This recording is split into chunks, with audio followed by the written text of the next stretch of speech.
Bom, pessoal, tudo bem aí com vocês? Boa noite. Dizer que é uma satisfação aí poder reencontrá-los, né?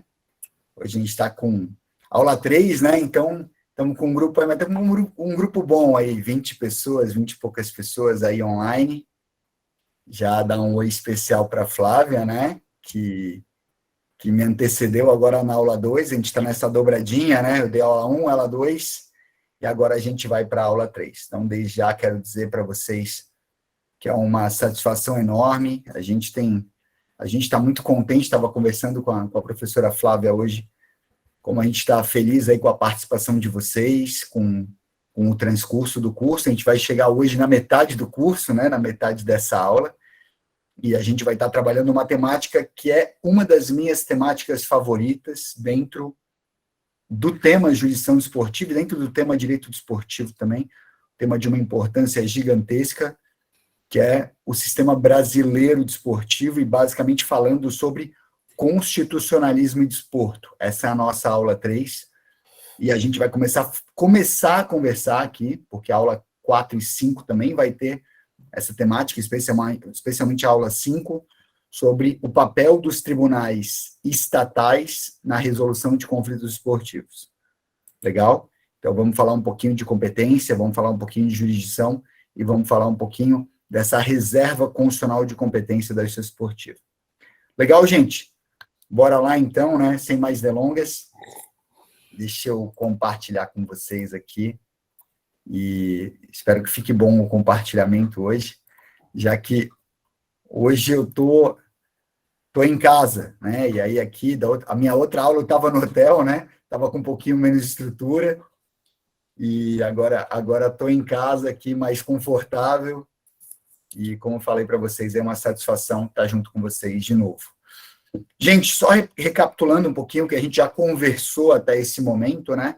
No primeiro encontro que a gente teve, a gente falou bastante sobre todos os aspectos conceituais, o que é lex esportiva, direito desportivo puro, que a gente chama, o que é direito público do desporto, entender essa questão das normas que emanam do Estado e normas que não emanam do Estado, porque o que nós estudamos em direito desportivo é um plexo de normas, e essas normas, elas emanam, ora, do Estado, e aí eu posso falar para vocês aqui, no nosso exemplo pátrio, né?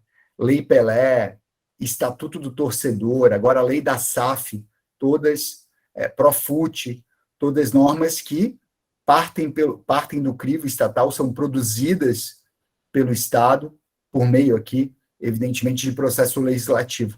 Mas eu tenho um plexo enorme de normas que não é produzido pelo Estado.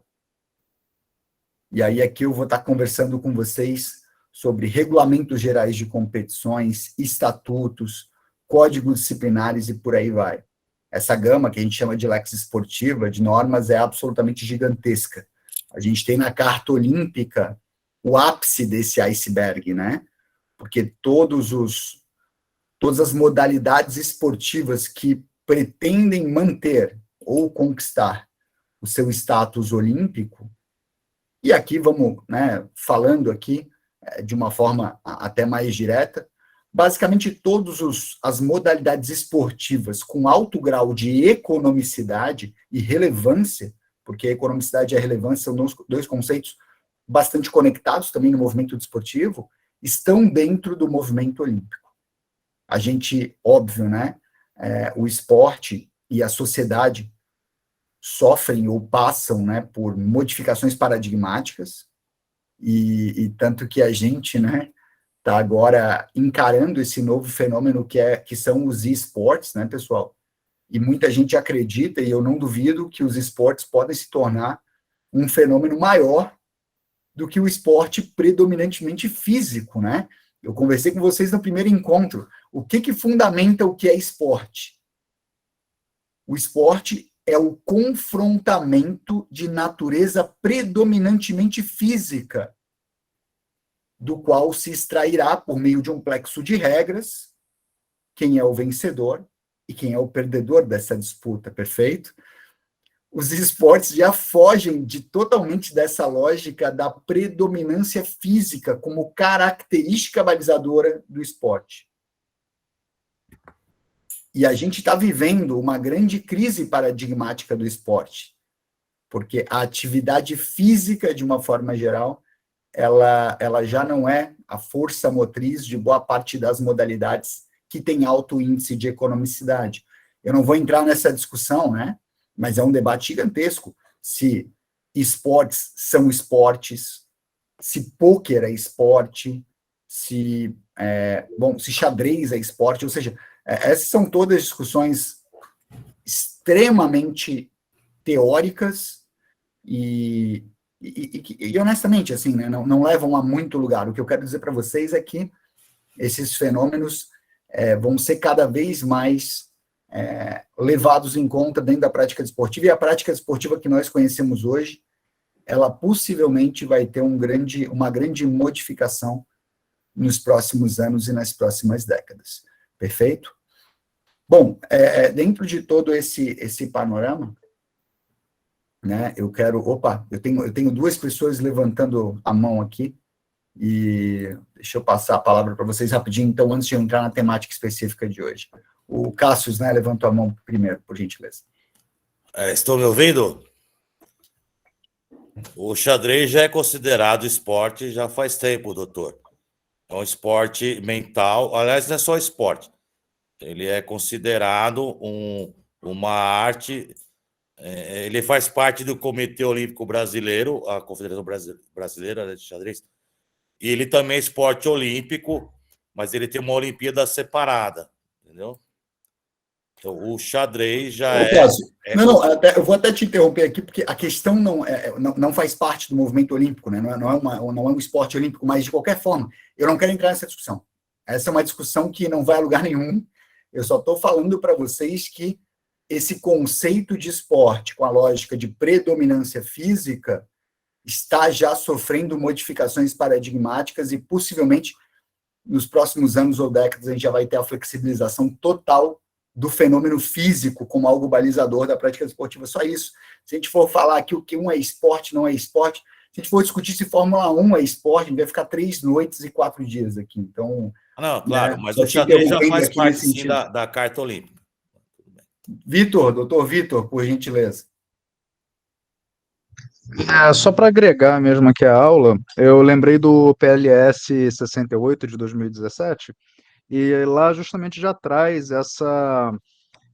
vamos botar assim, essa evolução do conceito de esporte, inclusive com a possibilidade de, quando ela estiver em vigor, né, enfim, da profissionalização justamente dos esportes, enfim, entre outros, né, que entrariam nesse novo conceito dos esportes, no caso. Só para agregar mesmo.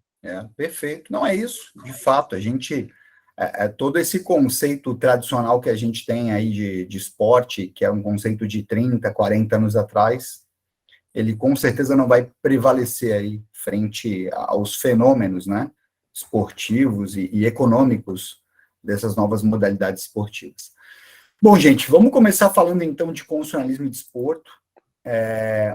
E é muito gratificante, de uma certa forma, falar sobre esse tema pelo alto grau de relevância da prática desportiva dentro da diretriz constitucional de 88.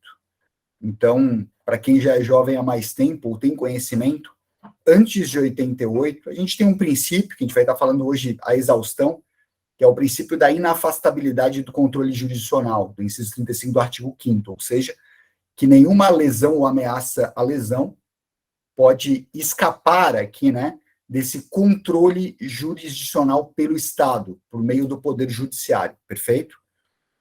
Antes de 88, havia apenas uma exceção, e essa exceção não é uma exceção ao princípio da inafastabilidade, mas é uma exceção do controle imediato do Poder Judiciário em relação à lesão ou ameaça à lesão, ou seja, até a Constituição de 88, a gente tinha a obrigação de esgotar as instâncias administrativas. Então, para você poder entrar com uma ação previdenciária, com uma ação anulatória de uma multa de trânsito, de um auto de infração do Ministério do Trabalho e por aí vai, você teria que comprovar que você esgotou todas as vias administrativas, né, evidentemente, com todo o seu plexo recursal próprio, perfeito? Isso caiu em 1988. E, na Constituição de 88, a única ressalva, a única exceção, o único porém, e a gente vai estudar esse porém, é o artigo 217 da Constituição Federal, que prevê que o Poder Judiciário só poderá apreciar questões que envolvem disciplina e competição desportiva após o esgotamento das vias da justiça desportiva. Então, para vocês, isso já foi lógico, né? Matéria de bancas de prova oral, de bancas da OAB, e eu estou falando aqui de um protagonismo que o esporte recebeu na Constituição Federal de 88, absolutamente interessante. Evidentemente, a gente sempre tem os planos de fundo aqui desse fato, o grande defensor da redação do artigo 217 e um grande, talvez o grande responsável pela inclusão desse artigo é o Dr. Álvaro Melo Filho, que era professor da Universidade Federal do Ceará. A gente tem até eu lembro que tem uma pessoa do Ceará aqui no curso, né, do jurídico do Fortaleza, e o professor Álvaro Melo Filho é o grande responsável aqui, pelo menos, pelo desenho dessa redação. Então, a gente vai estar entendendo e vai estar discutindo esses conceitos que envolvem inafastabilidade de controle jurisdicional, autonomia desportiva e soberania, que são conceitos que se conversam, e a gente tem que entender o alcance e, digamos, a aplicatividade desses conceitos no caso concreto. Bom, falando um pouquinho sobre o artigo 5º, né, o artigo 5º da Constituição Federal, vou diminuir aqui um pouquinho para ficar... Agora deu. O artigo 5º da Constituição Federal, ele traz alguns princípios que impactam a prática desportiva profissional diretamente. Óbvio, né, gente, que a nossa discussão aqui vai envolver de forma majoritária prática desportiva profissional, perfeito? Não que uma questão não profissional não possa ser levada ao Poder Judiciário, mas a gente sabe que, normalmente, essa repercussão econômica desportiva é que traz o interesse aqui de se trazer uma decisão da decisão esportiva ao crivo do judiciário. Bom, o artigo 5º, inciso 13, ele é um artigo central, um inciso central nessa discussão, que é a liberdade de exercício de qualquer trabalho, ofício ou profissão. Isso não raramente traz uma discussão, que é uma discussão riquíssima, que talvez a gente não consiga ter a profundidade que eu gostaria nesse momento. Não sei se a Flávia chegou a comentar algo quando ela falou sobre dopagem, que são as penas de banimento, as penas de eliminação, que são penas previstas, tanto no Código da UADA, que acaba se aplicando em caso de dopagem, quanto no próprio CBJD, também é prevista a pena de eliminação. A eliminação seria a proibição perpétua, por prazo indefinido, da prática desportiva profissional dentro daquela estrutura vertical do movimento federativo. Então, por exemplo, se eu recebo uma pena de eliminação pelo STJD do futebol, eu não posso mais praticar a modalidade de futebol dentro do sistema FIFA. Existe algum outro sistema que não o FIFA que eu consigo participar ou praticar o desporto, o futebol, de forma profissional? Não. Pelo chamado princípio da unicidade desportiva. Lembram que eu comentei com vocês? Salvo raras exceções, todo movimento federativo trabalha com uma via de franchising exclusiva, ou seja, de representação única. Ou seja, a partir do momento que você é alijado daquela coluna vertebral que vai ter como ápice uma federação internacional, você não consegue, via de regra, praticar aquela modalidade esportiva em lugar nenhum. A grande exceção aqui são as ligas desvinculadas do movimento federativo, tá, pessoal? Porque não adianta, eu tenho, por exemplo, a Liga Espanhola, a La Liga, ela é desvinculada da Real Federação Espanhola. Mas a La Liga continua sendo vinculada ao movimento FIFA, vocês me entendem?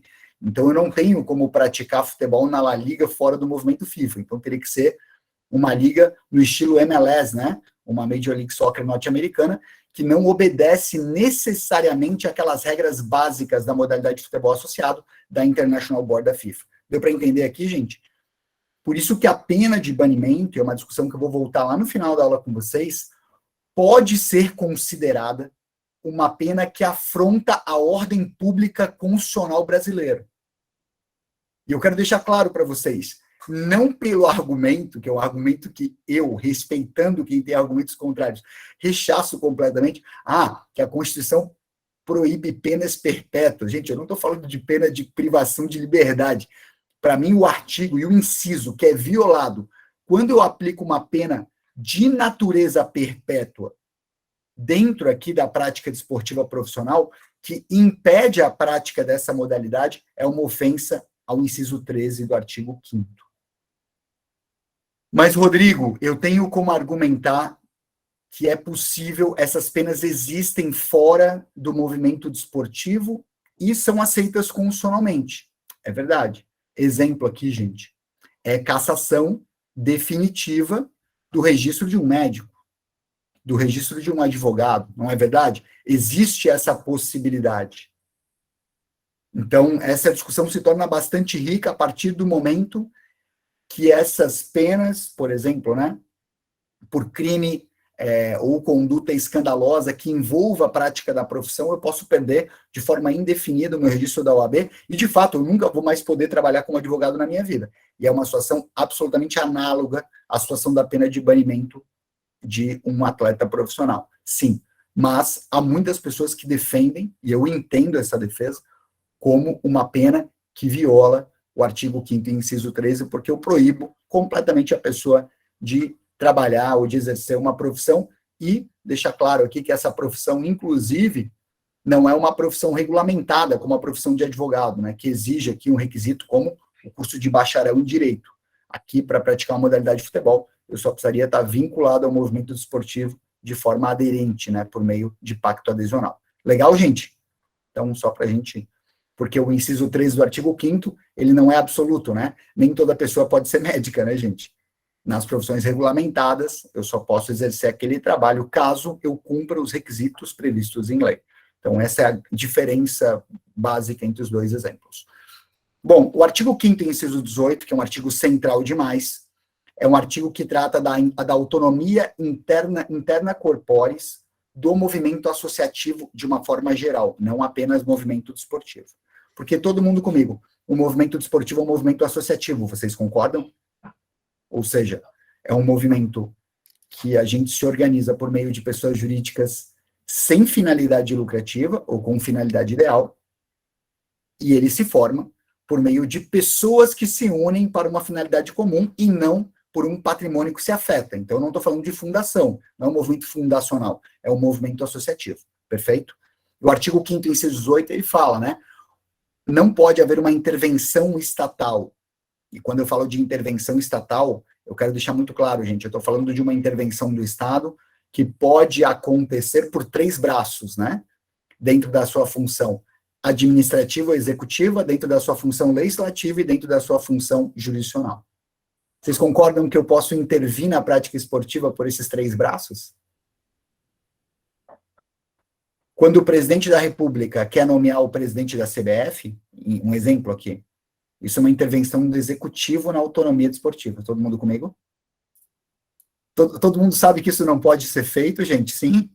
Na aula 5 a gente vai estar falando, inclusive, de países, por meio dos seus comitês olímpicos nacionais, ou por meio das suas presidências de confederação ou federação desportiva nacional, que foram suspensos do movimento desportivo, porque o presidente da República, o rei, o sheik, ou seja lá quem, intervia colocando nomes vinculados ao Estado, impondo na representação do movimento desportivo local. Perfeito? Isso aconteceu em vários países africanos. Eu vou trazer exemplos para vocês na aula 5 sobre isso. Então, o presidente da República, quando ele indica o presidente da CBF ou o presidente do COB, isso é uma violação à autonomia desportiva. 2, quando o Estado vai lá e legisla sobre matérias de cunho interna corporis do movimento desportivo.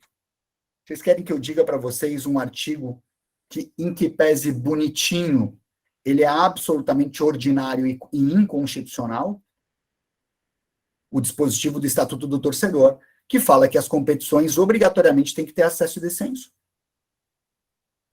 Ah, Rodrigo, mas entenda o contexto. O Estatuto do Torcedor, de 2004, foi logo depois das viradas de mesa escandalosas que envolveram Fluminense e Bahia. Sim, gente.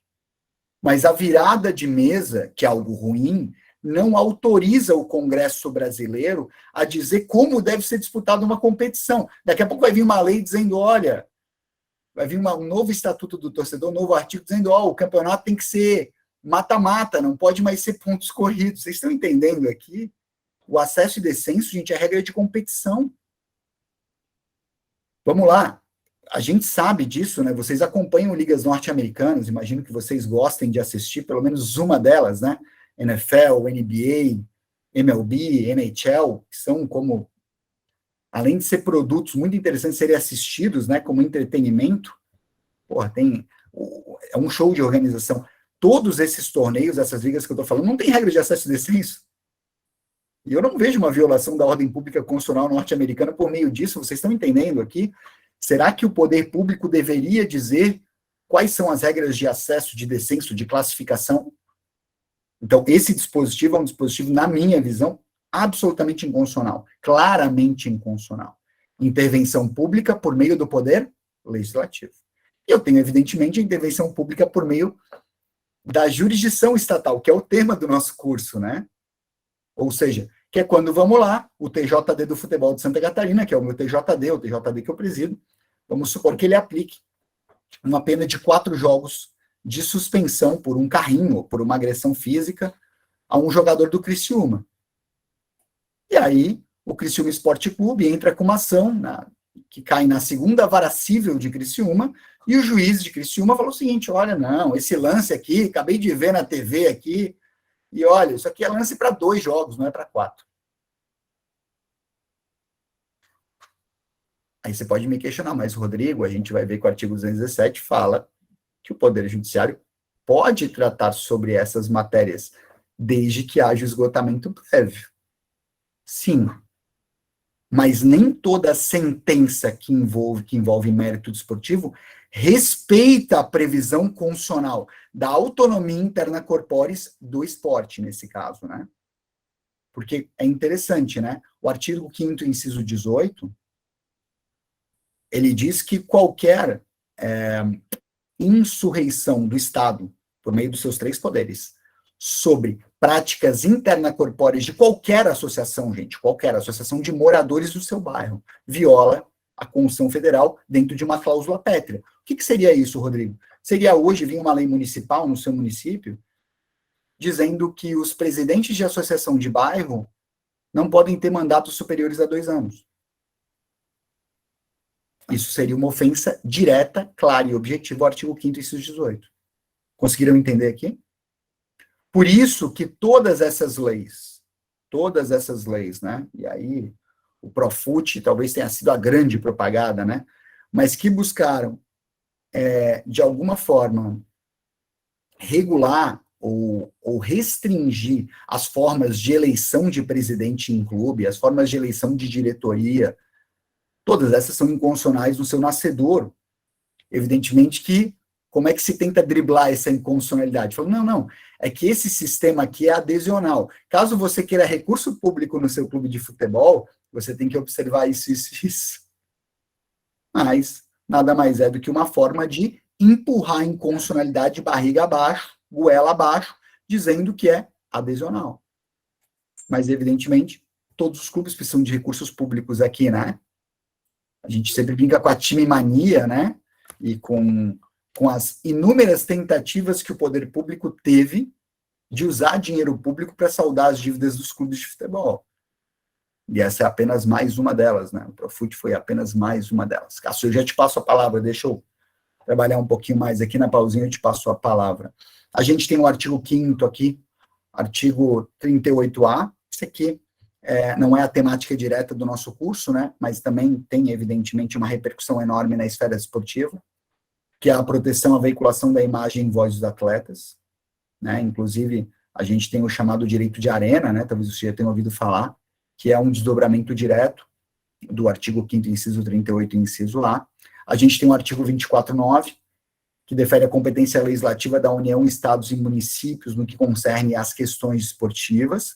Aqui, evidentemente, essa competência concorrente se dá de uma forma organizada, entre aspas, né? Sempre que eu estiver trabalhando aqui no sistema federativo de práticas esportivas que são uniformes em todo o território nacional, eu vou ter que estar falando aqui de competência da União e a competência dos estados e municípios, apenas para práticas esportivas locais aqui ou regionalizadas, perfeito?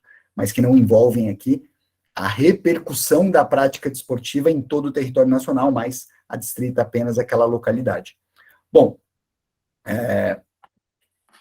caminhando aqui, e aí agora eu vou chegar na nossa coqueluche aqui, no nosso astro, nosso protagonista, que é o artigo 217 da Constituição Federal. O artigo 217, que elege como dever do Estado o fomento das atividades esportivas nacionais, observados. Eu vou até grifar na hora aqui, já, ó, em tempo real. O principal inciso aqui, né, talvez seja a principal contribuição do artigo 217, a autonomia das entidades dirigentes do desporto e associações quanto à sua organização e funcionamento. Aqui é muito interessante, porque o artigo 217, a gente vai ter duas formas de interpretá-lo no seu inciso 1. O primeiro seria uma interpretação restritiva. E se eu tiver uma interpretação restritiva, eu vou dizer para vocês, olha, o artigo 217.1, ele é absolutamente desnecessário. Por quê? Porque se a autonomia desportiva ela é meramente de organização e funcionamento da entidade, e não da competição, cara, isso já está dentro do artigo 5º, inciso 18. Porque a natureza dessas entidades é associativa. Então, se a autonomia é só das entidades dirigentes e associações, quanto à sua organização e funcionamento como corpo social, o artigo 217, inciso 1, ele é uma mera repetição. Ele é absolutamente pleonástico, em relação, inclusive, a uma cláusula pétrea. Agora, se eu entender que essa organização e funcionamento não envolve apenas a estrutura da EAD, da Entidade de Administração do Desporto, ela envolve também as competições que são organizadas e os atos desportivos, que são as partidas, provas e equivalentes, aí eu estou falando de uma imensa contribuição. Se eu tiver uma interpretação ampliativa do artigo 217, e eu vou trabalhar com vocês, e eu o tenho, em que pese eu não goste da redação do artigo 217.1, porque se eu analisar de forma literal, essa autonomia não é do desporto, é apenas do esqueleto dessa entidade. Agora, se eu entendo que a autonomia, o desporto profissional não deve sofrer regulação do Estado, aí sim eu estou falando de uma grande contribuição do artigo 217.1. Legal? Vamos voltar para ele daqui a pouco. O artigo 217.2 é a destinação prioritária de recursos, tá, para o desporto educacional. Aqui uma regra, basicamente, de prioridade de tratamento de recursos, de financiamento. Isso aqui é repetido de forma infraconstitucional no Estatuto da Criança e do Adolescente, no Estatuto do Idoso, né,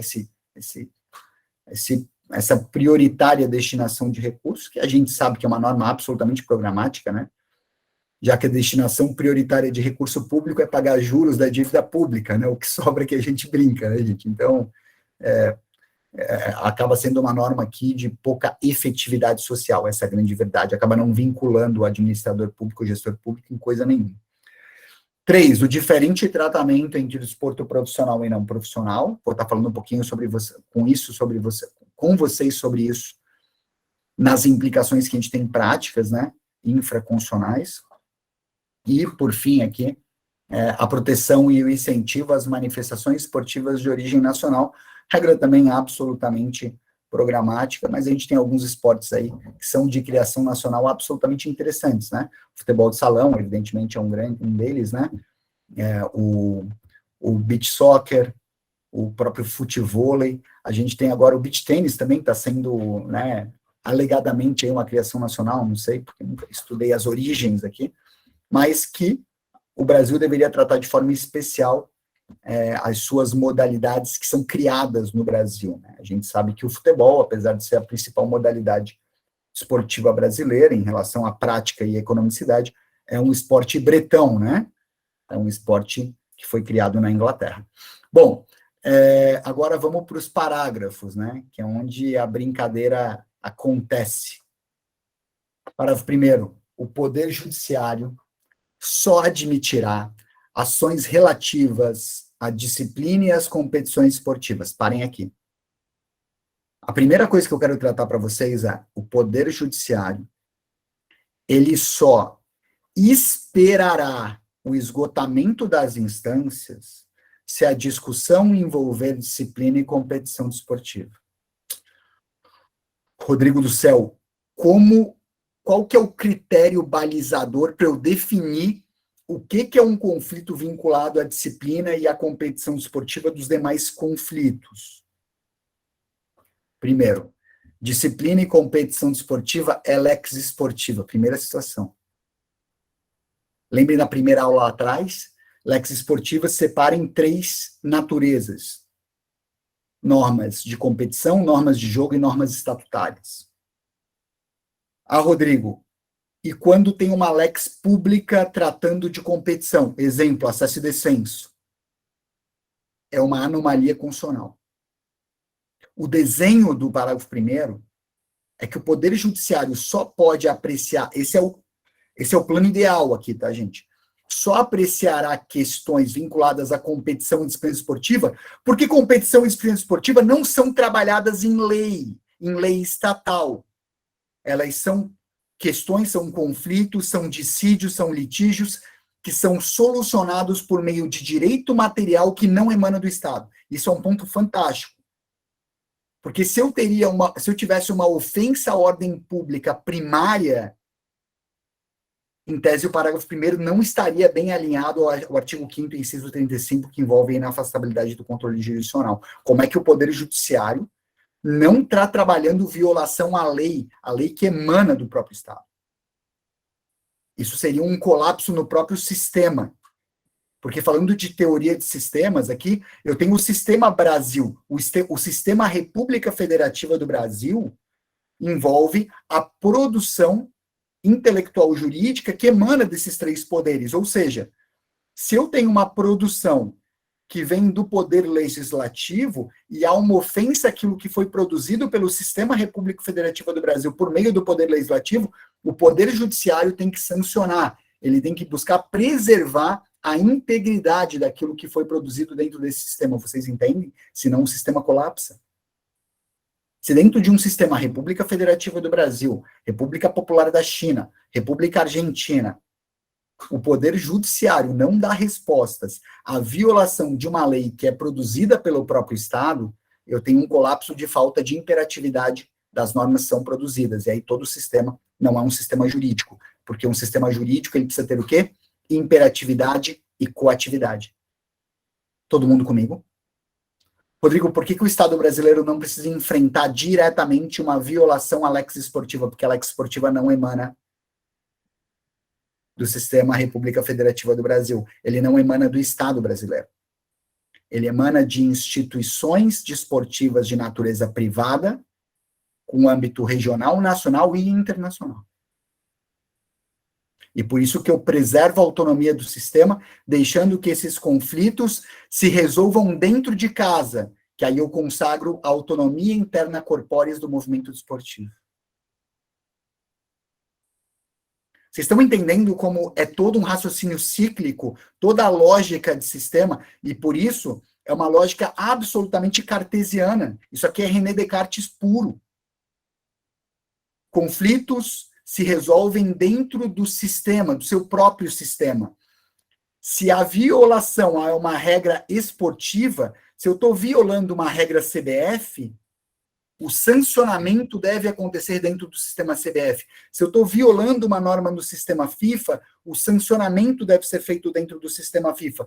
Se eu estou violando uma norma do Estado brasileiro, o sancionamento deve ser dentro do Estado brasileiro por meio do Poder Judiciário. Resumindo toda essa lógica, né? Eu sempre brinco. A lógica dai a César o que é de César e dai a Deus o que é de Deus. É isso. Se o que eu faço não ofende a esfinge de César, por que eu serei julgado pela lei de César? Se o que eu faço não ofende a lex pública brasileira, por que eu vou ser julgado pela lex pública brasileira? Quantas infrações esportivas, gente? Dezenas. Que estão lá capituladas no CBJD, não violam a ordem pública brasileira, não seriam passíveis de responsabilidade civil, administrativa, penal ou tributária. Quantas condutas que são típicas no movimento esportivo são absolutamente atípicas aos olhos do Estado brasileiro, vocês entendem? Então, como é que eu vou levar ao Poder Judiciário uma sanção cuja obrigatoriedade não surge do Estado? E por isso que eu respeito as instâncias da justiça esportiva, deixando que César julgue o que é de César, e quando essa infração não pertence a César, eu deixo que os privados resolvam os seus próprios conflitos, preservando a sua autonomia sancionatória ou disciplinar. Todo mundo comigo? Alguém quer fazer alguma pergunta? Que eu estou fechando uma linha de raciocínio depois para abrir outra. Algum questionamento? Volta. Gente, eu quero que vocês entendam que é impossível ser um bom operador jurídico na área desportiva sem entender o que é o sistema desportivo, sem entender os sistemas que o compõem. Então, toda essa reflexão é absolutamente importante, para que você entenda que nem todo o conflito é levado ao Estado e que, quando a gente fala de esporte, há conflitos que têm remédios estatais e remédios não estatais. Igor, pode perguntar, por gentileza.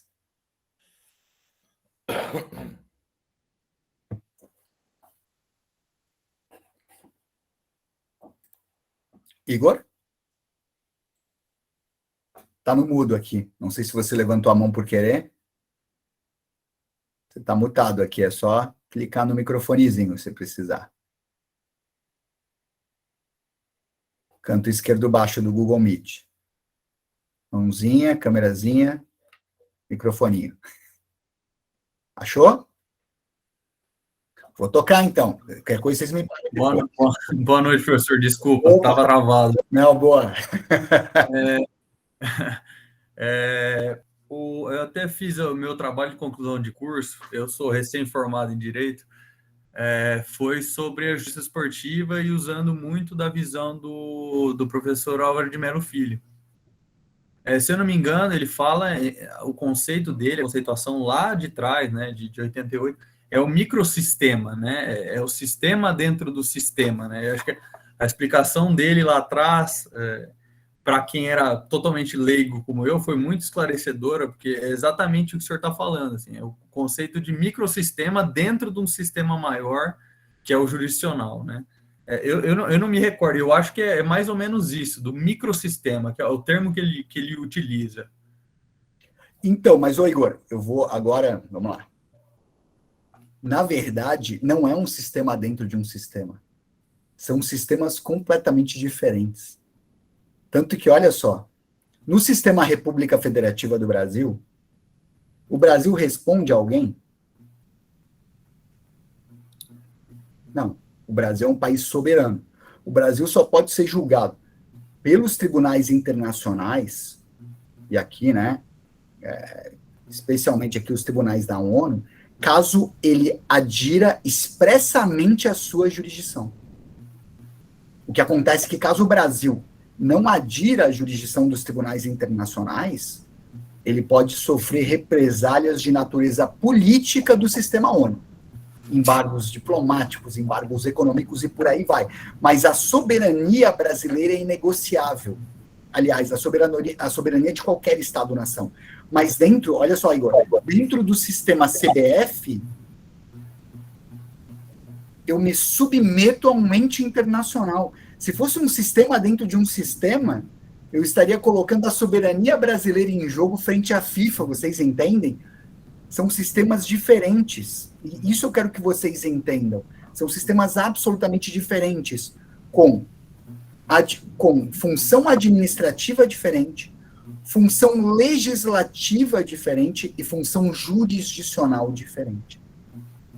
Quem produz as normas do movimento desportivo são o próprio movimento desportivo. E quem realiza a jurisdição do movimento desportivo é o próprio movimento desportivo. O grande problema, Igor, a gente vai chegar, e esse é o ápice da nossa discussão nessa aula, é quando a violação à lex esportiva também é uma violação à lex pública. Porque quando eu dou um carrinho por trás de um jogador em campo, durante uma disputa de partida, essa conduta não tem tipicidade penal, vocês concordam comigo? É a chamada teoria conglobante de Zaffaroni. Agora, quando eu dou um soco fora de uma disputa de partida, absolutamente fora de uma disputa de jogo, o jogo está parado, eu vou lá e dou um soco no rosto do outro atleta.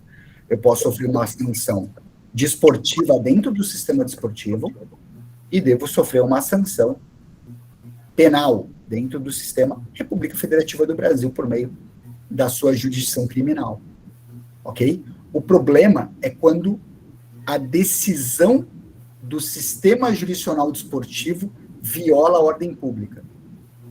E aí a gente pode ter problema de antinomia entre os sistemas. Enquanto o sistema pega o mesmo fato, olha só, o fato ocorreu no mundo dos fatos, e o sistema desportivo tem uma represália e o sistema público tem outra represália, a gente não tem nenhum tipo de antinomia. Cada um aplicou a sua norma cabível. A gente sabe que, inclusive, uma conduta pode ter mais de uma represália dentro do sistema público de represálias. Se eu pego um carro da prefeitura de Ribeirão Preto, dirijo embriagado e mato alguém, eu vou ter represália de natureza administrativa, eu posso sofrer um PAD detencional, eu posso ser preso, eu vou ter uma ação de reparação civil em relação aos herdeiros ou em relação... Vocês entendem? São várias responsabilidades que emanam do próprio fato. A responsabilidade esportiva é uma responsabilidade que emana de um fato, mas ela não é tratada dentro do sistema da lex pública ou do sistema da República Federativa do Brasil. Ele é tratada dentro do sistema do movimento desportivo. E o problema está quando acontecem as invasões de sistema, que é quando a justiça esportiva traz uma decisão de uma matéria que envolve um tribunal estatal, ou, mais comum, quando um tribunal estatal quer invadir a competência do movimento desportivo em relação à sua autonomia jurisdicional. Perfeito? E aí, nisso, eu vou estar ilustrando com o artigo 59 do Estatuto da FIFA. Cara, a FIFA, ela é uma resiliente, tá? Porque esse artigo já foi o 63 do Estatuto, hoje é o 59, e esse artigo já teve no Estatuto de todas as federações internacionais. Praticamente todas aboliram esse artigo. Vamos lá. Eu vou trazer a versão em espanhol, que é a mais próxima, tá, gente? Não existe tradução oficial em português, mas fica fácil de entender, né? Queda proibida, é proibida. A via de recurso ante os tribunais ordinários. Aqui já é uma redação horrorosa, né? Por quê? Porque o poder público, o poder jurisdicional, gente, o poder judiciário dos estados, não é uma instância recursal do movimento desportivo, né, gente? E a gente vai ver que o artigo 53 da Lei Pelé tem o mesmo erro. Não se admitirá recurso ao Poder Judiciário. Gente, não existe recurso ao Poder Judiciário. Eu posso entrar com uma ação autônoma e originária, não por via recursal, buscando a tutela de anulação ou de substitutividade, que eu vou conversar com vocês, de uma decisão da STJD. Mas o Poder Judiciário, imagina, a terceira vara de Campinas não é um órgão recursal do STJD do futebol brasileiro, né? Então, aqui eu não estou falando de recurso, estou falando de ações autônomas originárias, né? Pois é, o Cássio, acho que ele levantou a mão da primeira vez e não baixou, né? Não, eu tenho uma pergunta aqui, é questão autonomia, né? O que acontece, professor, é sobre os dirigentes desportivos que ficam 20, 30 anos aí, 40, né? Mandando aí os cartolas, né? Na verdade. O que acontece? O cidadão faz o estatuto lá e fica 10, 20, 30 anos mandando em certas modalidades. Dentro do xadrez tem isso e tudo quanto é modalidade já teve problema com isso, né? O que acontece? Essa autonomia não extrapola Eu sei que tem dispositivos legais que falam assim, ó, se você ficar mais de 3 anos, 4 anos, você vai ter, você não pode ter benefícios do governo. Eles tentam, vamos dizer assim, modificar essa situação, né? Porque o camarada fica 40 anos sendo presidente de certo clube, de certa modalidade, e o que o senhor acha disso aí, né? Sobre o dirigente esportivo. Dentro da autonomia. Cassius, eu acho que as associações são autônomas, cara.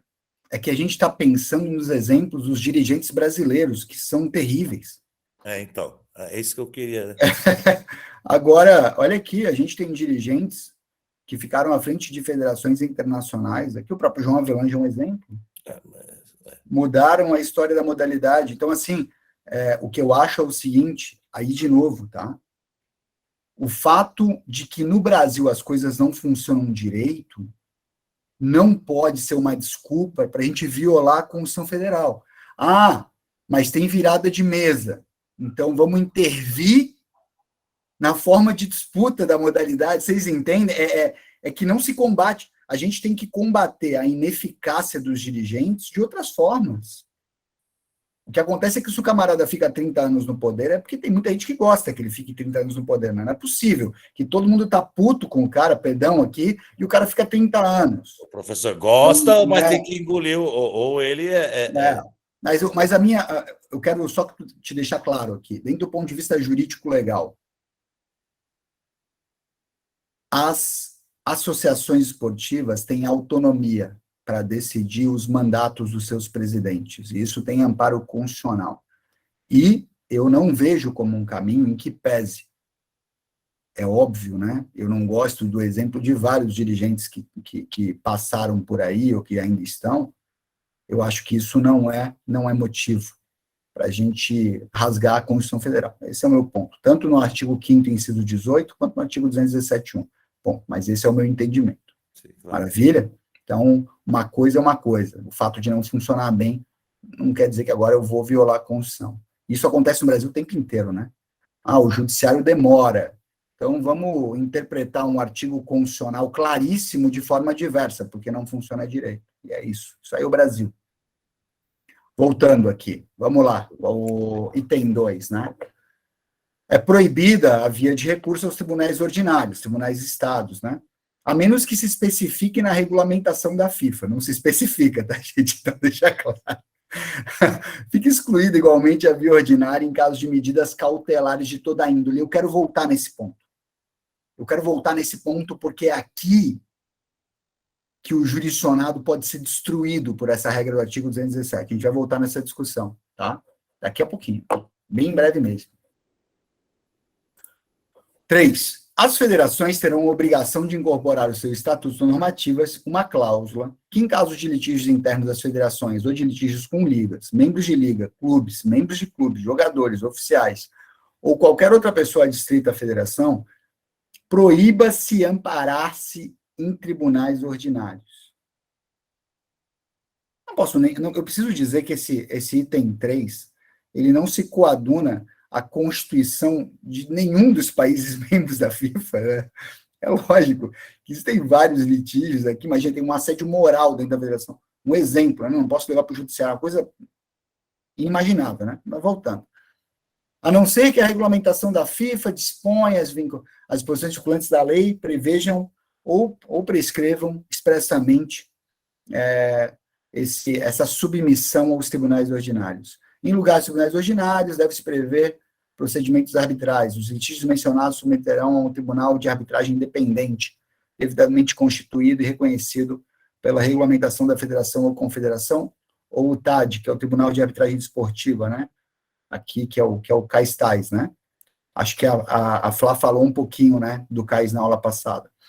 Né? Assim mesmo, dessa forma, as federações se comprometem a garantir que essa disposição se cumpra cabalmente e sempre que seja necessário, impondo uma obrigação vinculante a seus membros. Em caso de descumprimento dessa obrigação, as federações impõem a quem corresponda as sanções pertinentes. Ademais, né, os recursos de apelação contra essas sanções só se submeterão estritamente de igual modo, à jurisdição arbitral e não aos tribunais ordinários. Aqui é uma situação complexa, complicadíssima, inclusive tem um artigo do CBJD que prevê penas severíssimas para quem vai ao Poder Judiciário. Também absolutamente inconstitucional. Eu quero que vocês entendam que ninguém pode ser impedido de acionar o Poder Judiciário. Isso, gente, isso é um conceito basilar. Eu entendo, né? A FIFA, puta, é uma dificuldade para a FIFA se submeter às constituições dos seus 204 países filiados. A FIFA não precisa submeter à Constituição de ninguém.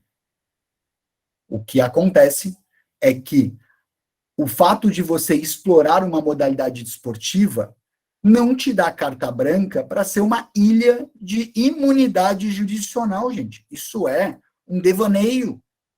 É um devaneio. E é muito interessante, né, gente?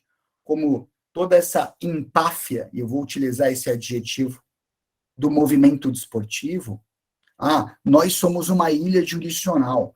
O Estado não pode tratar sobre nós. Acabou ficando em xeque completamente, perdeu completamente a credibilidade quando, há menos de uma década, ficou exposto todo o esquema de corrupção e lavagem de dinheiro dentro dos principais organismos esportivos do mundo. Gente sendo presa pela Interpol. Aí o camarada dizendo, não, a gente tem que ter autonomia, os estados, os tribunais estatais não podem afetar a nossa atividade. Mas como? Se vocês realizam práticas aqui ilícitas diariamente. Vocês entendem aqui o que eu estou tratando? Uma coisa é autonomia desportiva, outra coisa é imunidade jurisdicional. Imunidade jurisdicional é atributo que nem os estados têm de forma absoluta.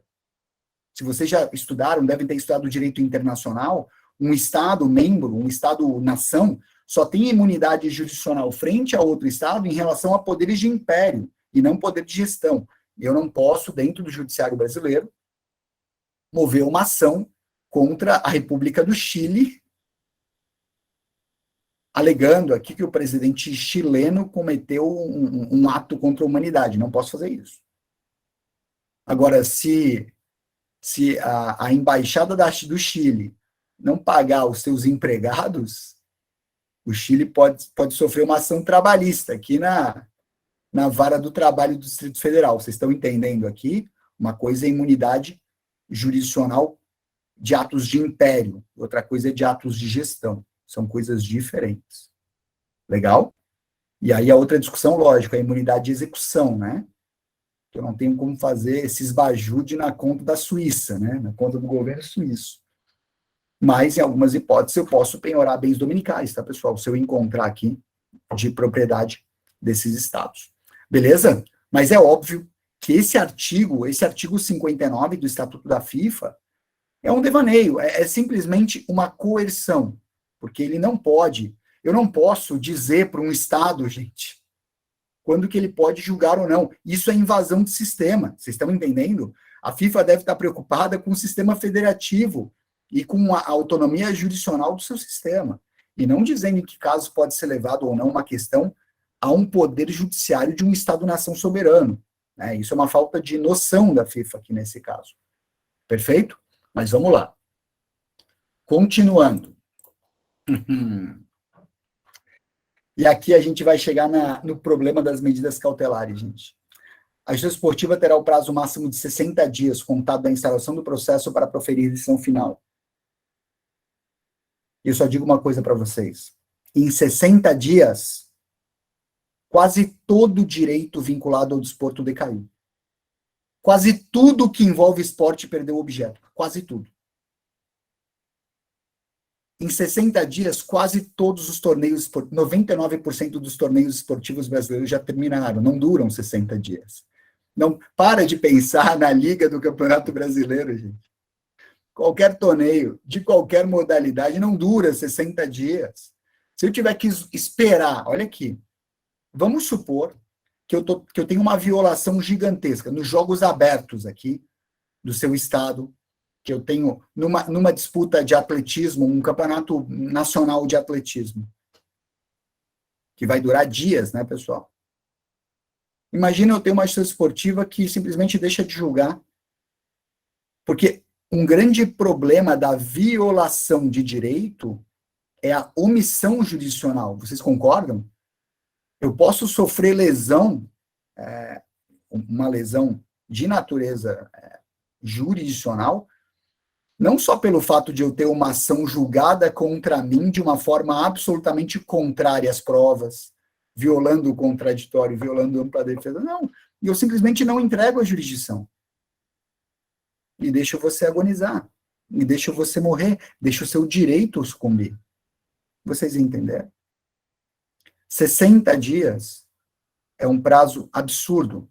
Não para o trânsito em julgado da justiça esportiva, mas é um prazo absurdo para que os meus braços fiquem absolutamente atados em qualquer e toda situação. Vocês me entendem?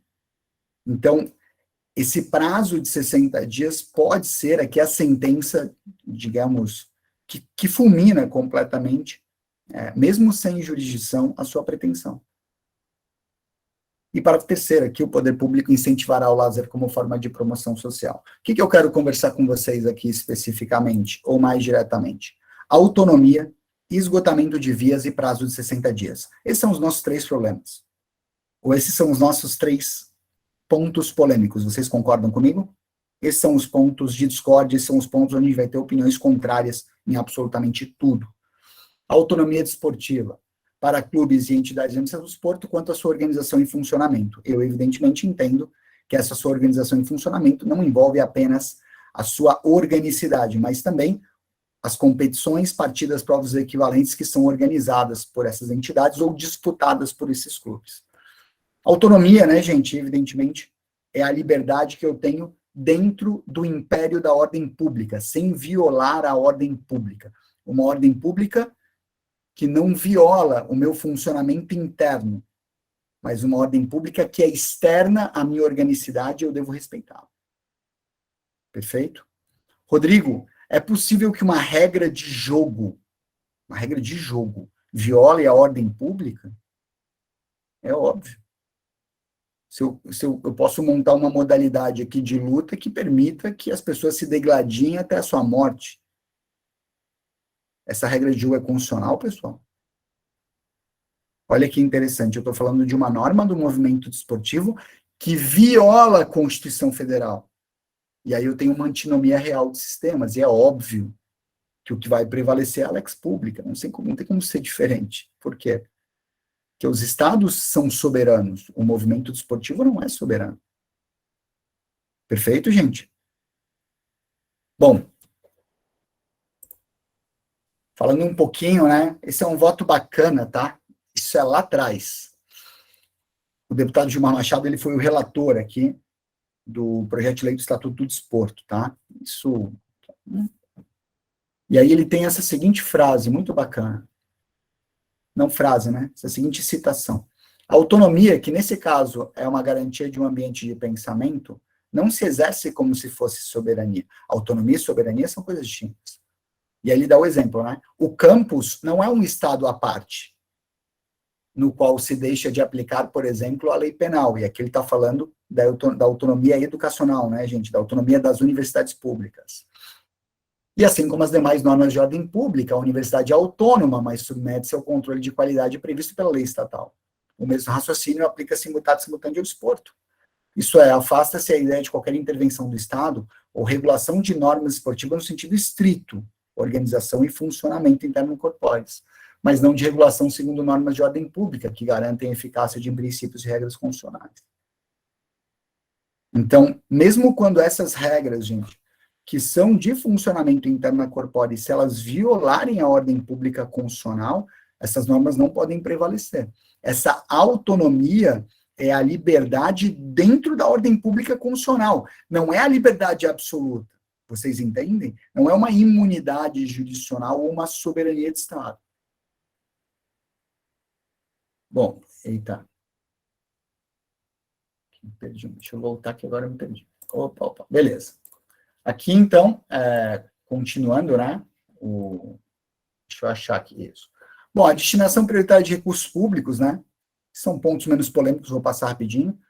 Estabelece diretrizes, né? Normas programáticas aqui. Em regra, a omissão legislativa, a exceção é a Lei 11.438, que trata de uma forma bastante singela, mas trata pelo menos a temática. A gente tem o tratamento diferenciado para o desporto profissional e não profissional. Quais são os grandes exemplos aqui? No CBJD, artigo 170, se prevê que atletas não profissionais não podem sofrer penas de multa, sanções pecuniárias. Por quê, gente? Porque não recebem salário, né? Então, como é que eu vou aplicar uma pena de multa? E também a redução da pena pela metade aos praticantes de competições que congreguem exclusivamente entidades de prática esportiva não profissional. Eu vou falar para vocês que eu não sou um entusiasta do artigo 182 do CBJD, tá? Acho que quando tem briga em campeonato amador é ainda pior do que no campeonato profissional. Porque no campeonato profissional, pelo menos, você está lutando pelo seu trabalho, pelo seu emprego. No campeonato amador não tem justificativa de briga, de bater em árbitro, porque não vale, não é que não vale nada, né? Mas vale muito menos do que o seu ganha-pão, do que a sua prática profissional. Vocês estão entendendo aqui? Eu sou crítico, acho que deveria ter uma punição ainda mais severa para campeonatos não profissionais. Então, mas aqui a gente aplica muito para atletas menores, né, gente? Atletas que não foram ainda profissionalizados, aí acaba sendo uma colher de chá aí, para esses atletas aí de menos, depende da idade, né? Pode se profissionalizar a partir dos 16 anos.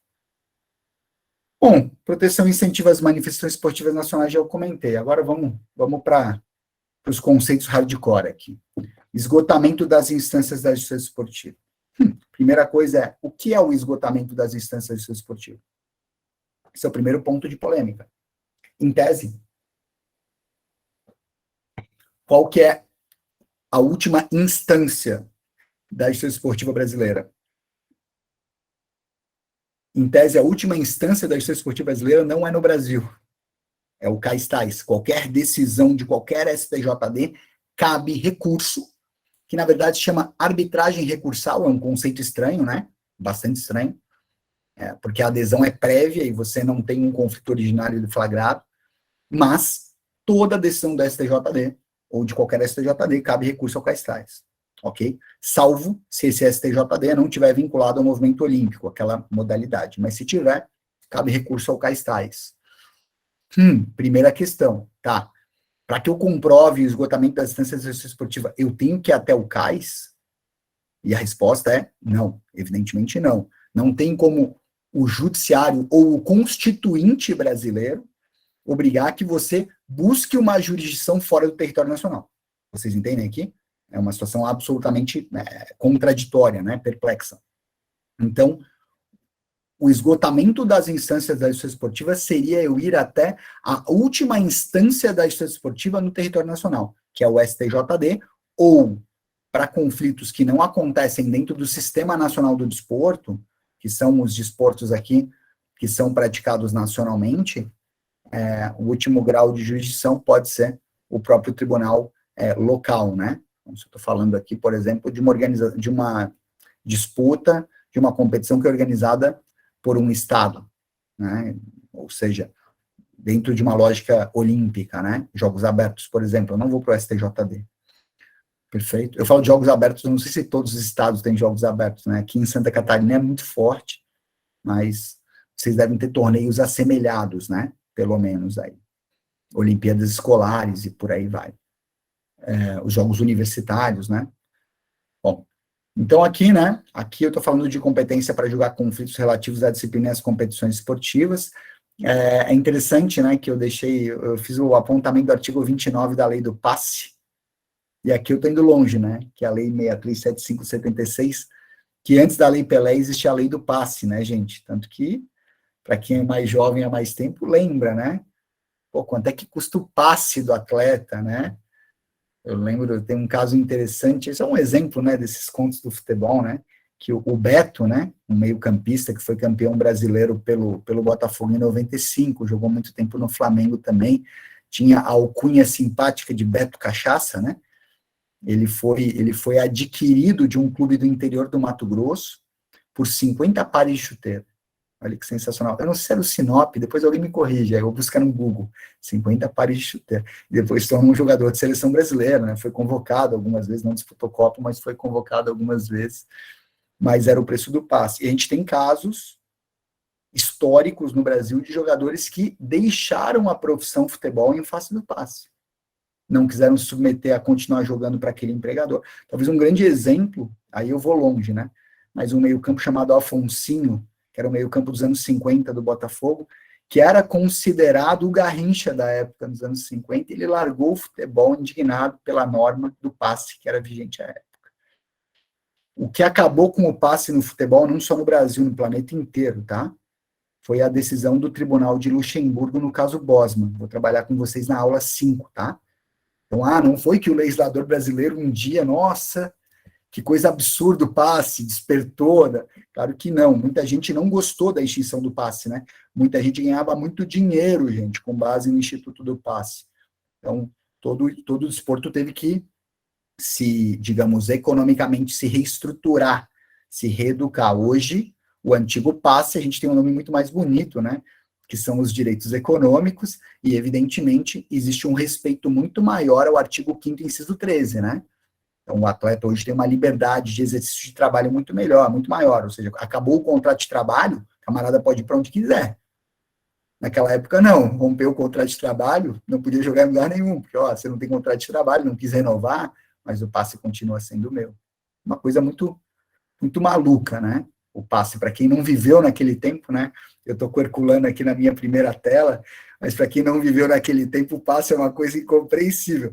Eu ministro Direito Esportivo na faculdade também, né, gente? Eu tento explicar passe para os meus alunos ali, e aí depois veio o que a gente chama de a lei dos sexagenários, né? Porque, bom, vocês sabem que o Brasil teve escravidão até 1888, e a escravidão não foi rompida de uma vez, né? Teve a lei dos sexagenários, ou seja, que pessoas nascidas escravas que com 60 anos seriam libertas. E houve a lei dos sexagenários no passe, né? Jogadores com mais de 30 anos, lembra, Herculano? Que tinham jogado não sei quantos anos no próprio clube, teria direito a ter o passe livre, ou seja, era uma escravidão desportiva, de fato, uma coisa absolutamente inconstitucional, assim, inconcebível, se você parasse para raciocinar constitucionalmente. Mas eu quero que vocês entendam, pessoal, que as pessoas não raciocinam constitucionalmente. Porque se você parar para raciocinar constitucionalmente, um artigo que obriga a ter acesso e descenso é tão claramente inconstitucional.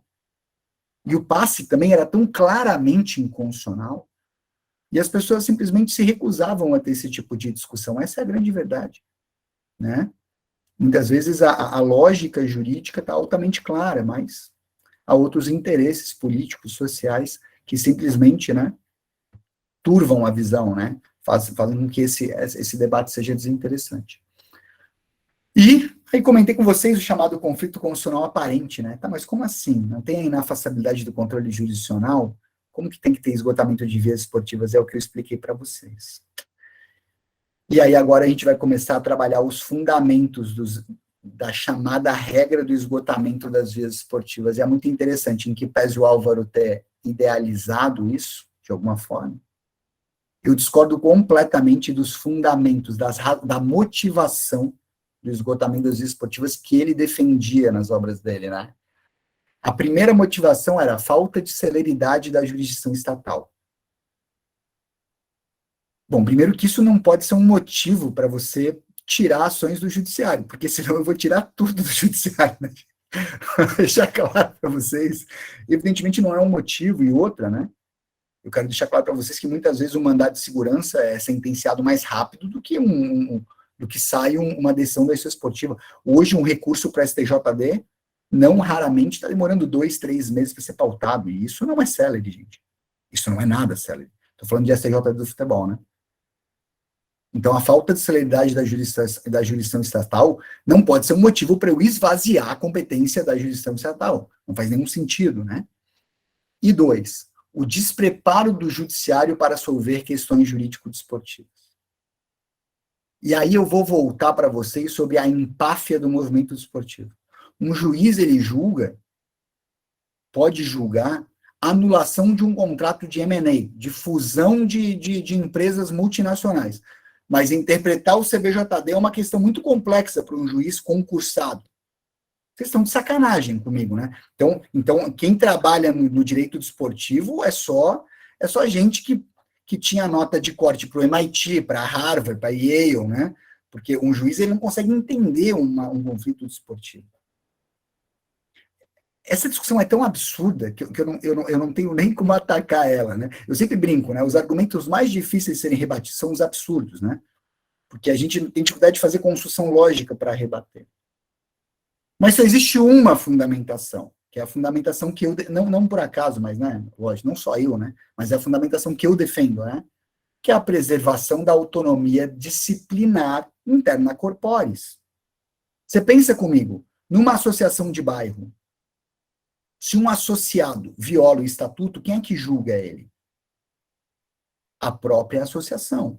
Em último grau, vai ter recurso para a Assembleia Geral.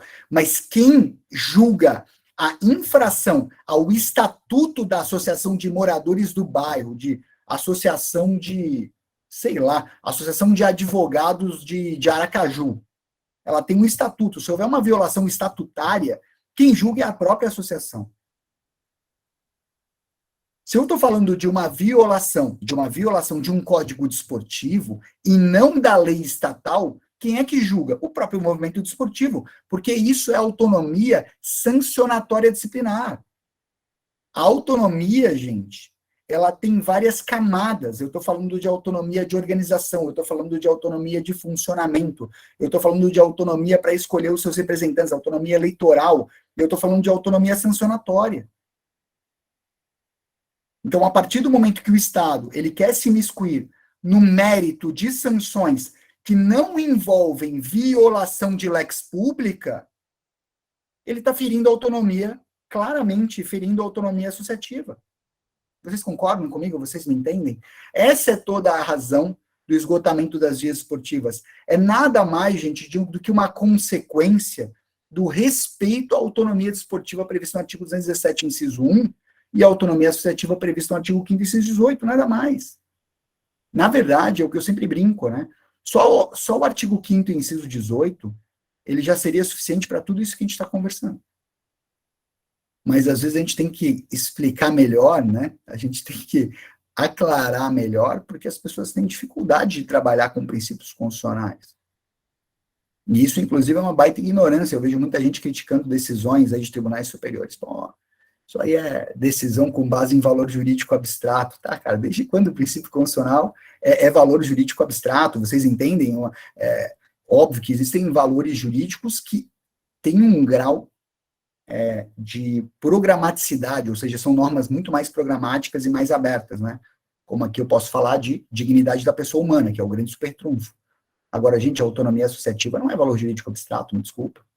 Longe disso. Legal? Então, a preservação da autonomia disciplinar nada mais é do que um braço da autonomia desportiva. E por isso que o Estado não deve interferir. E aí eu vou para outra discussão, né? Já vou chegar aqui.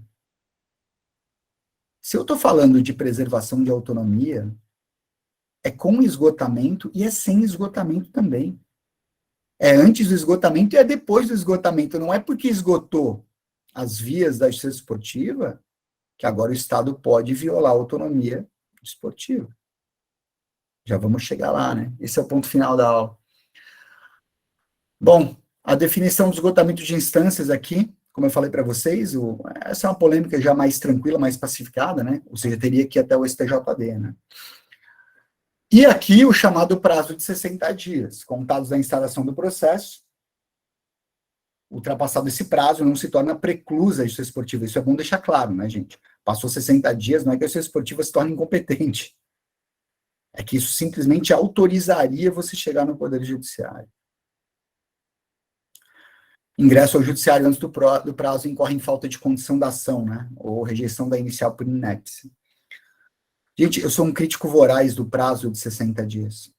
Absolutamente voraz. Porque eu vou para o Judiciário para garantir questões de legalidade cautelarmente. Eu vou para o Judiciário para trazer efetividade a princípios constitucionais, que podem ser violados no âmbito da jurisdição desportiva privada, ou da jurisdição do movimento desportivo. E eu não posso esperar 60 dias, pessoal. Eu não posso. Vocês me entendem? Vamos supor que você está jogando, e aqui eu vou dar um exemplo, tá? O seu clube está jogando o campeonato estadual. E de alguma forma, há forças externas, forças organizadoras, que são mais favoráveis a outro clube, que não o clube ao qual você advoga. É uma última rodada, aqui um exemplo, né? É uma última rodada, há uma violação clara aqui de uma... Vamos supor, vou dar um exemplo, tá? Vamos supor que no regulamento haja aqui uma previsão dúbia, mas que para você é clara, de que no empate seria o confronto direto que prevaleceria, e a federação fala que vai prevalecer saldo de gols se o time é eliminado, e semana que vem eu tenho a etapa semifinal do campeonato, sei lá, campeonato paranaense. Estou dando um exemplo aqui, tá, gente, pelo amor de Deus. Você tem como esperar 60 dias? Aí vamos supor que você vai lá e entra com um mandado de garantia contra essa decisão, que seria a decisão correta aqui, porque contra um ato que emana da organização desportiva e que você entende que é com abuso de poder ou violação legal, você entra com mandado de garantia. Aí o que o TJD, vinculado àquela EAD, faz? Não julga. Segura. Ele recebe uma ordem expressa, aqui com todo respeito, pelo amor de Deus, né? O TJD do futebol do Paraná, isso aqui é um exemplo, tá, gente? Vamos falar que é o estado de Macondo, né? Fazendo aqui uma ligação aqui com uma obra maravilhosa do Gabriel, né? E 100 anos de solidão. Então, do Gabo, né? Macondo, porque Macondo é um resumo da América Latina, né? A América Latina é um grande Macondo. Quem nunca leu, leia. Então, vamos supor que o campeonato estadual de Macondo, né? E aí o TJD de Macondo recebe uma ordem da Federação de Macondo falando, não julga isso. Deixa tocar. Deixa rolar a semifinal, deixa rolar a final. E aí passa 60 dias, esse campeonato já foi homologado, ou ainda pendente de homologação, a disputa da final já foi dado o troféu, já foi feito o diabo. Vai te adiantar alguma coisa agora? Ou qual vai ser a chance de reversão? Você entende qual é a lógica de esperar 60 dias? Esse prazo de 60 dias não faz absoluto nenhum sentido, essa é a grande verdade. O esgotamento das vias esportivas eu entendo em situações, em CNTP, em situações onde não há um risco enorme de perecimento de direito, chamado periculum in mora aqui. Não havendo periculum in mora, o esgotamento das sanções esportivas é compreensível, mas o prazo de 60 dias é absolutamente incompreensível. Por quê? Passou 60 dias, agora eu posso pedir para o Tribunal de Justiça de Macondo julgar para dizer quantos jogos vai pegar o atleta que deu uma voadora no outro? Não. Então, esse prazo de 60 dias, ele, querendo ou não, hoje, ele é simplesmente um obstaculizador do direito subjetivo do jurisdicionado esportivo. Ele é simplesmente mais uma tranca, mais uma alavanca para que a violação do seu direito seja efetivada. Porque, infelizmente, e o que eu quero deixar claro, eu defendo absolutamente a autonomia do movimento desportivo. Mas eu defendo com unhas e dentes o papel do Poder Judiciário quando estamos diante de uma violação de direito. Claramente.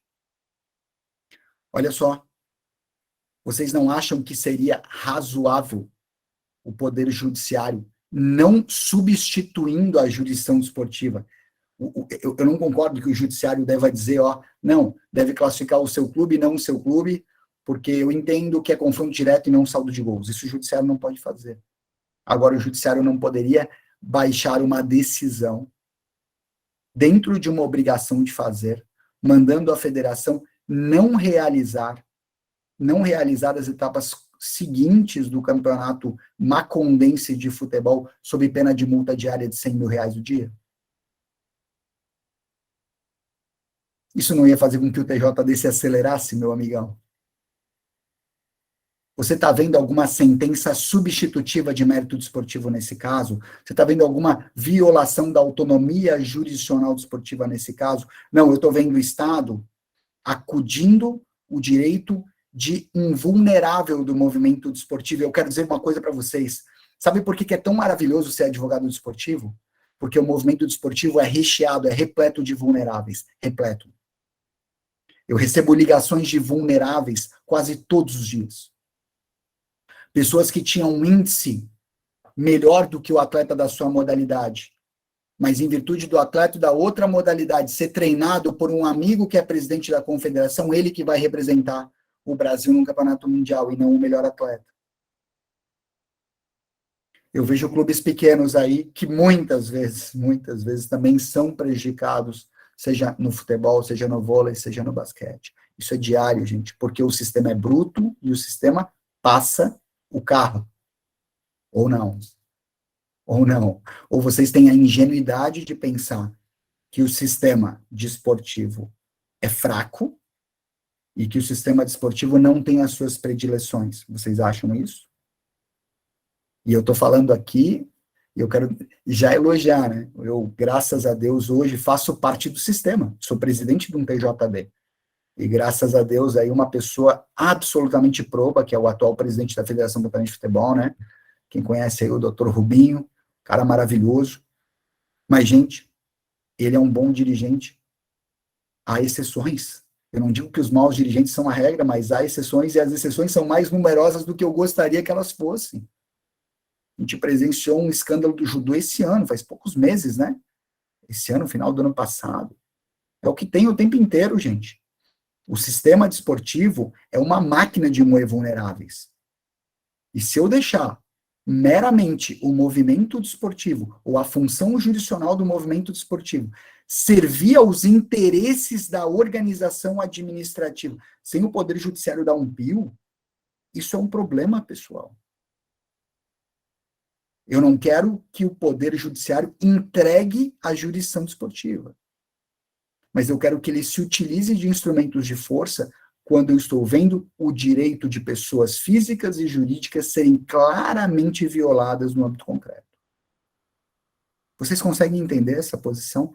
Eu não sou... É você entender que o Poder Judiciário ou o Estado, ele tem que estar vigilante para ameaças ou violações a direito, com as ferramentas que eles são cabíveis e sem violar a autonomia desportiva. Isso é absolutamente possível.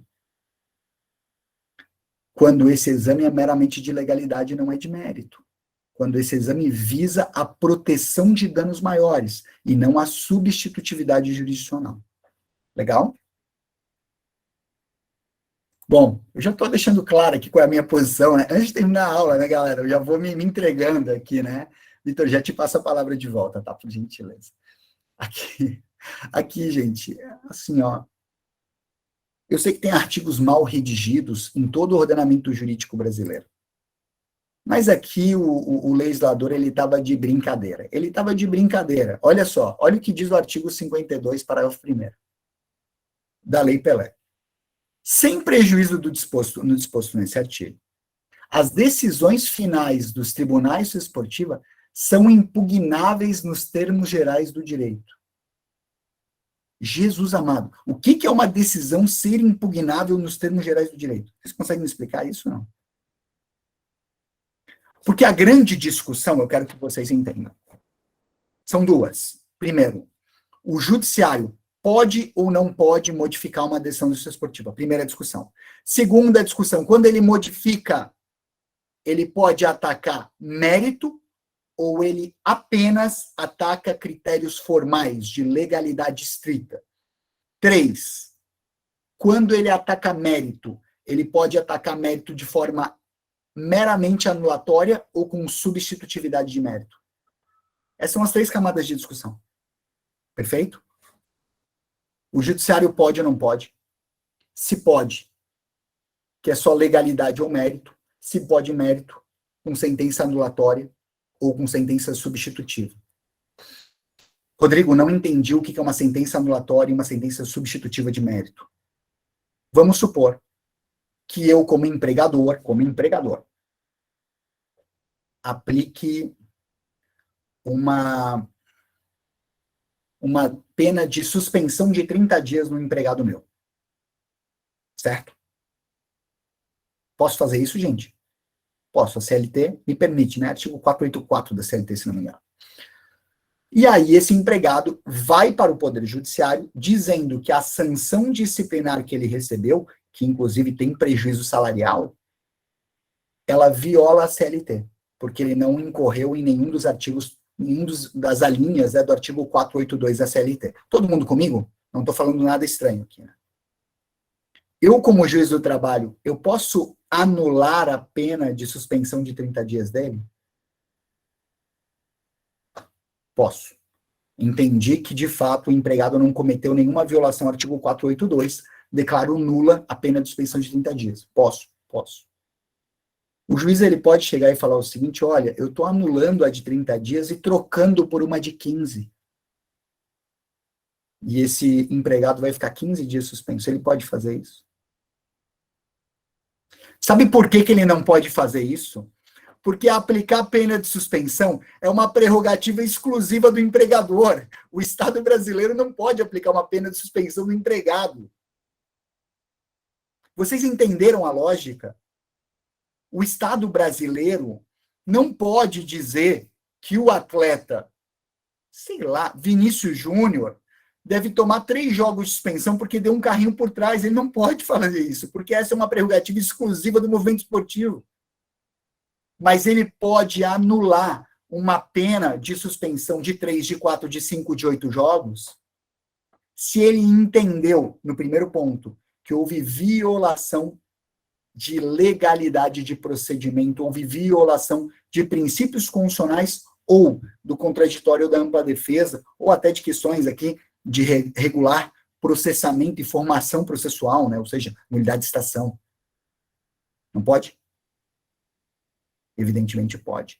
Pelo menos dentro da minha linha de entendimento, né? Vamos partir aqui para as linhas de entendimento já. Questões de ordem pública, gente. Ó, o Pedro Lenz entende que o prazo de 60 dias de esgotamento das instâncias se aplica apenas às análises de mérito. E eu estou completamente com o Pedro Lenz. Aqui não abarca medidas acautelatórias. Aqui não abarca situações em que eu quero apenas garantir o não perecimento do direito. Vocês entendem? Eu simplesmente tenho que respeitar, se eu quiser, substitutividade de mérito. Mas vem cá, um segredo. Substitutividade de mérito não pode acontecer de jeito nenhum. Nem antes, nem depois de 60 dias, nem antes, nem depois do esgotamento das vias. Reanálise dos méritos, reanálise do mérito das decisões esportivas. O parágrafo 2º desse artigo 52, ele fala o seguinte, o recurso ao Poder Judiciário, mais uma redação maravilhosa, né? O recurso ao Poder Judiciário, gente, não é recurso, é ação autônoma originária. Não prejudicará os efeitos validamente produzidos em consequência da decisão proferida pelo TJD. Gente, é óbvio que se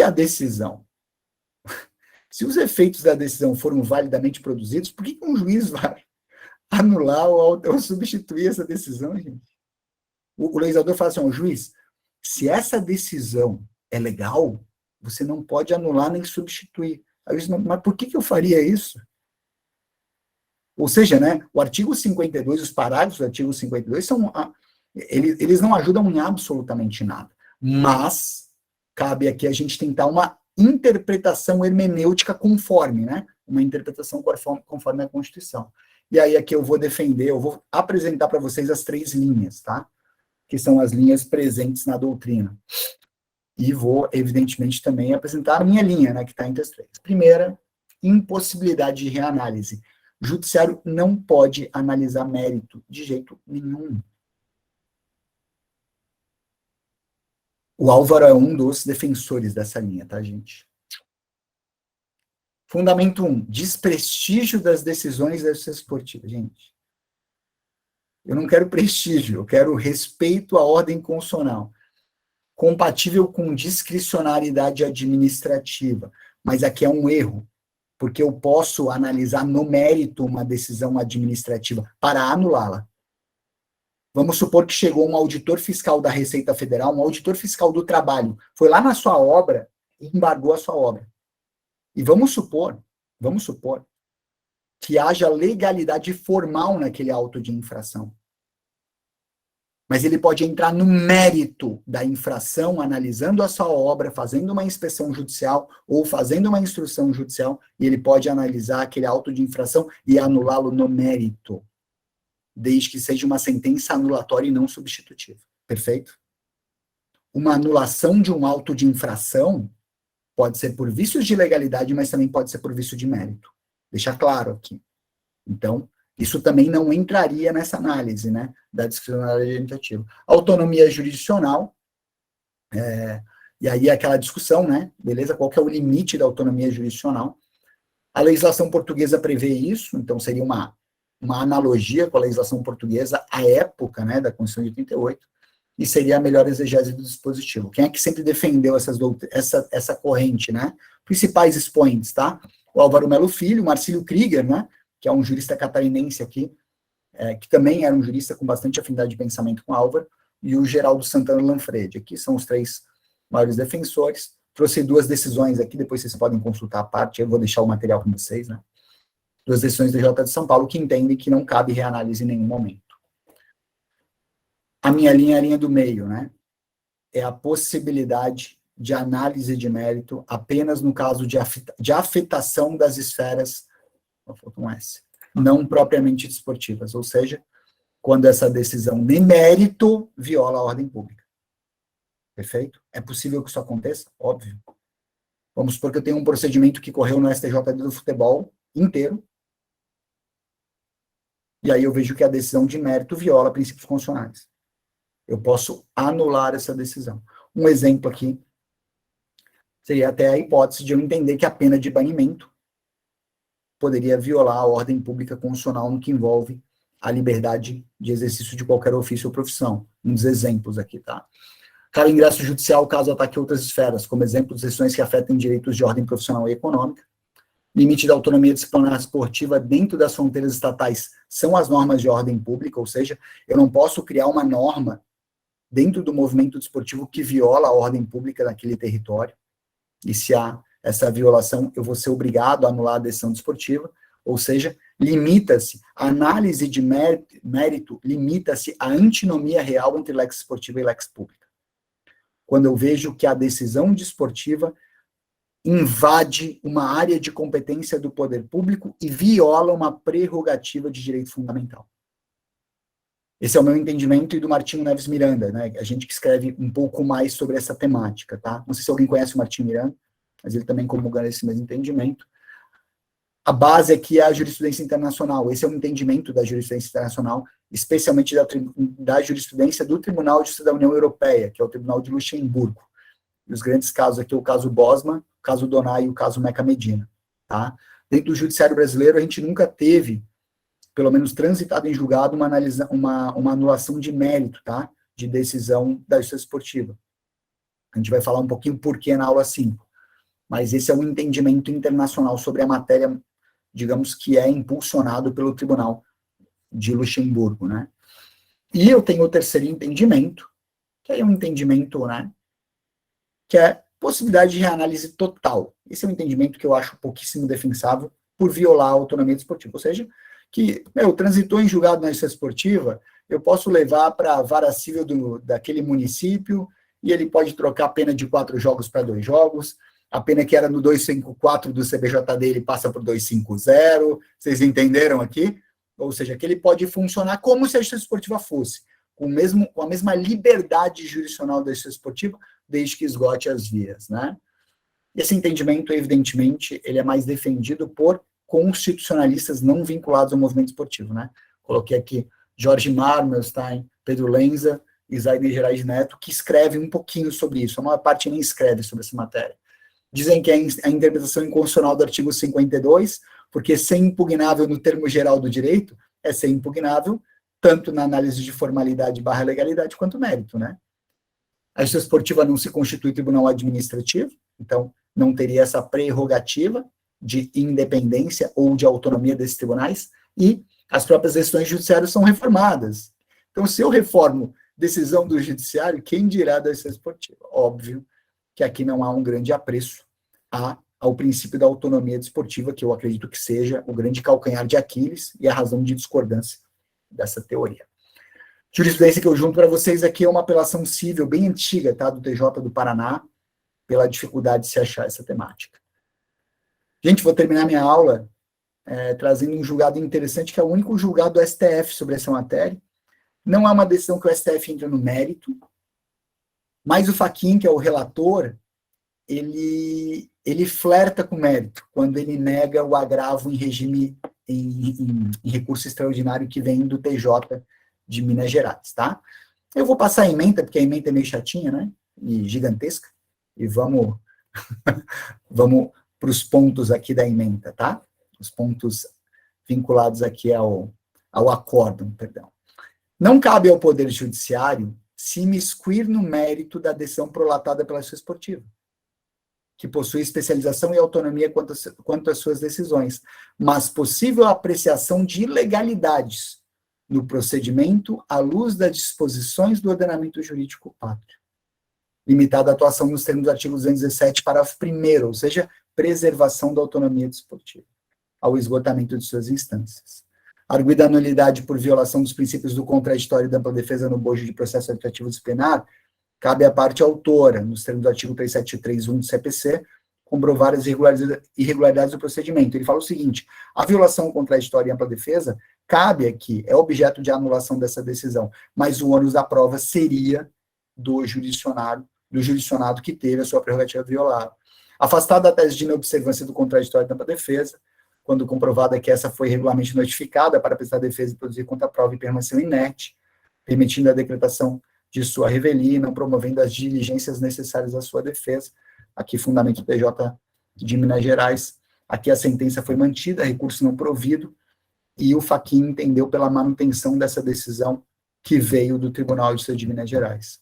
Então, ele acabou descartando, evidentemente, a corrente 3, e, na minha opinião, ele flerta com a corrente 2, né? Ou seja, qualquer ilegalidade sendo analisada, ou seja, à luz das disposições do ordenamento jurídico pátrio, se teve violação de lex pública, eu posso anular essa decisão, e não apenas em questões de procedimento formal da própria justiça esportiva, mas eu também faço uma análise dessa decisão como fruto jurisdicional do movimento esportivo, se ela respeita a ordem pública constitucional. Perfeito? Porque é o que eu digo, cada sistema trabalha de forma autônoma. Daí a César o que é de César e a Deus o que é de Deus. Mas, quando o sistema desportivo, dentro do território nacional, viola o ordenamento jurídico pátrio, é uma hipótese na qual, por ofensa à ordem pública constitucional, eu posso anular uma decisão da justiça esportiva, por entender que não é uma ilha jurisdicional o desporto. Ela simplesmente tem a sua autonomia, que é autonomos, a liberdade dentro do império normativo, ou, evidentemente, da cogência do ordenamento jurídico pátrio. Gente, isso é tão importante, tão pouco falado e tão pouco aprofundado, e eu hoje escrevo sobre isso, né? E eu sempre brinco, assim, que o meu sonho não é escrever para o movimento desportivo, o meu sonho não é escrever para vocês, o meu sonho é escrever para os magistrados brasileiros, que quando estão diante de conflitos esportivos, muitas vezes não sabem como agir por falta de material, por falta de fontes de pesquisas, por falta de instrumentos, né, que possam trazer uma segurança para o magistrado, porque eu reafirmo para vocês, eu sou um grande defensor da autonomia desportiva, mas eu sempre vou defender o Poder Judiciário como um defensor aqui das violações de prerrogativas constitucionais, seja em que área da vida a gente está falando, especialmente ou também na área desportiva. Legal? O desporto não pode ser um manto de imunidade jurisdicional para que injustiças e ilegalidades sejam praticadas aqui a esmo. Perfeito, gente? Esse é o meu singelo entendimento.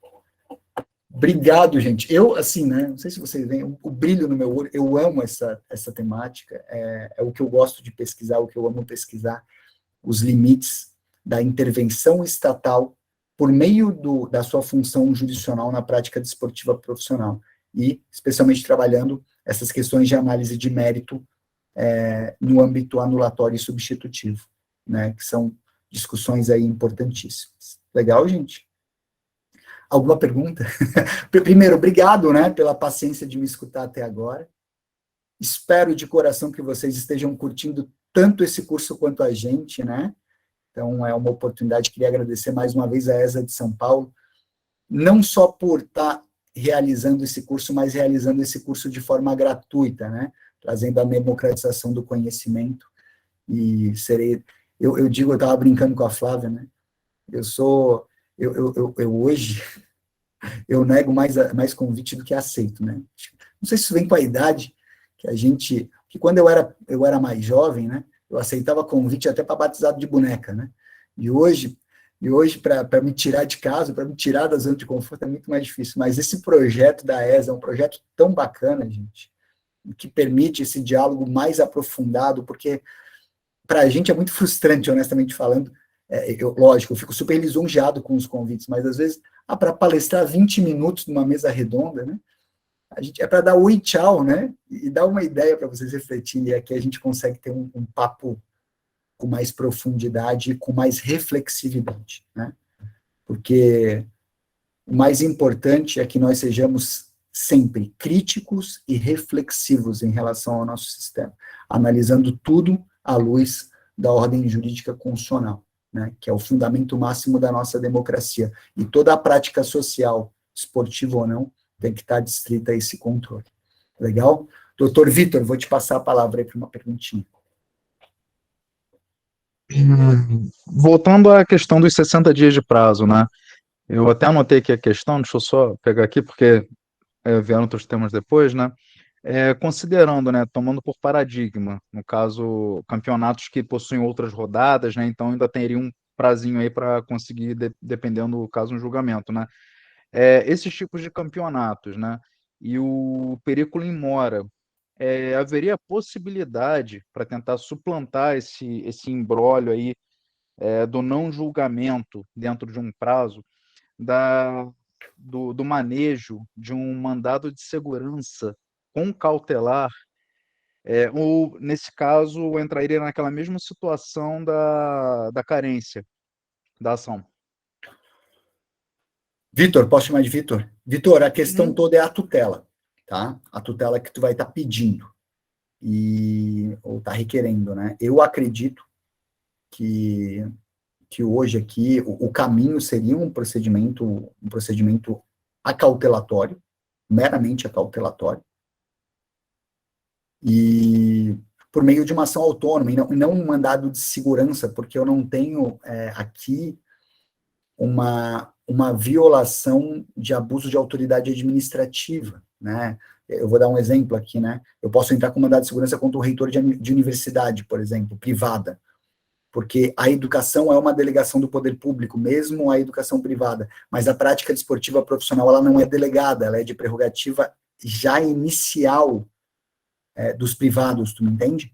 Então, nesse caso, não caberia mandado de segurança, caberia uma ação autônoma própria. Na minha opinião, o objetivo aqui seria tentar buscar que, por meio de uma obrigação de fazer, que seja entregue uma tutela jurisdicional num prazo exíguo, sob pena de multa diária, e também já prevendo alguma tutela de paralisação desse campeonato, de não realização dessa etapa, a fim de evitar o não perecimento do direito. Acho que esse seria o caminho.